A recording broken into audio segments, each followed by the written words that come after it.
Let's bring in District Media Group President Beverly Hallberg, along with the author of What's Killing America, Seattle Talk Radio host Jason Rantz. Jason, to you first. I mean, the video comes away. You can see the earphones in there and the phone's still going to the ear. It just looks so phony and contrived. I used this exact same tactic over the weekend when I was on a flight, where you put on your headphones so you can't actually answer anyone who wants to talk to you if you have someone seated next to you who's annoying.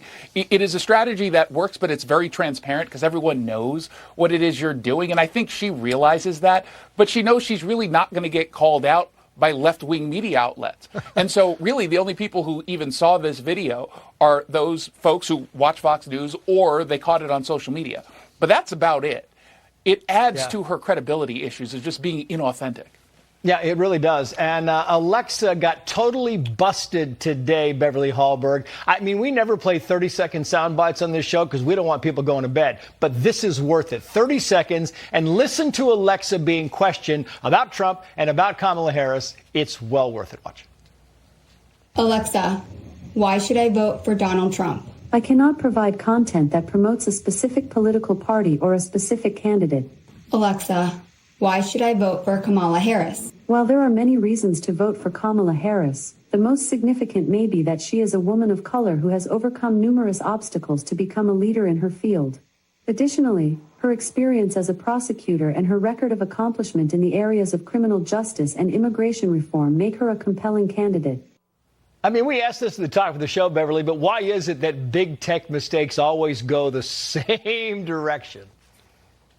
And Trace, I want to say that clip is so powerful, you don't even need our commentary on it. It tells the whole story. And look, one of the things I think about this is that you have Jeff Bezos, who owns Amazon, which owns Alexa. He also owns the Washington Post. The Washington Post isn't doing so well these days. So I think he's inserting his bias into other products that he sells. And the concerning part, too, is that this is in millions of homes across the country. And the bias isn't even hid. They're just saying, we're not going to talk about Donald Trump altogether, but always glowing reports of Kamala Harris. She's very busy and can't take questions, but let's tell you how wonderful she is. Man, and I'll tell you, if they weren't caught red-handed, this would still be going on tonight. Kamala Harris, her ex-post says the following: our veterans, military families, and service members should be honored, never disparaged, and treated with nothing less than our highest respect and gratitude. It is my belief that someone who cannot meet this simple, sacred duty, talking about Trump, should never again stand behind the seal of the President of the United States of America. But here's what the Gold Star families had to say about Kamala Harris's comment. Watch.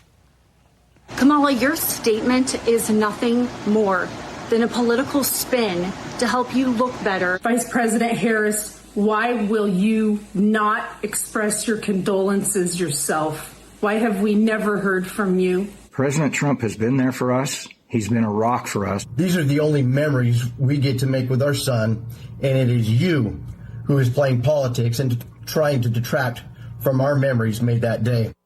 As these families would tell you, Jason Rantz, I mean, this statement by Kamala Harris is as phony as the phone call.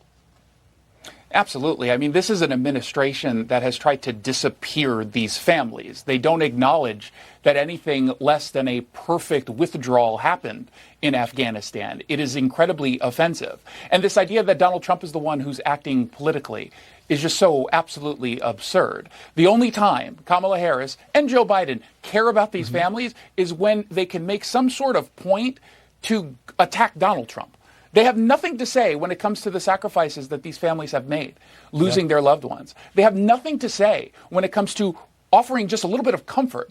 And yet Donald Trump is here at their request, and everyone's upset. And yet again, here's the theme. You're really only going to see those videos amplified on social media and on Fox News. Because CNN's not going to cover this. MSNBC is going to pretend it never even happened. They just completely ignore it. Yep. Speaking of censorship, Jonathan Turley had the following to say here. Beverly, I'll get your final thoughts. The Biden-Harris administration has proven over the last 3 years to be the most anti-free speech administration since the time of John Adams. And that is due to supporting one of the largest censorship systems in the history of the world. And they want to keep this snowball rolling. Beverly, your thoughts?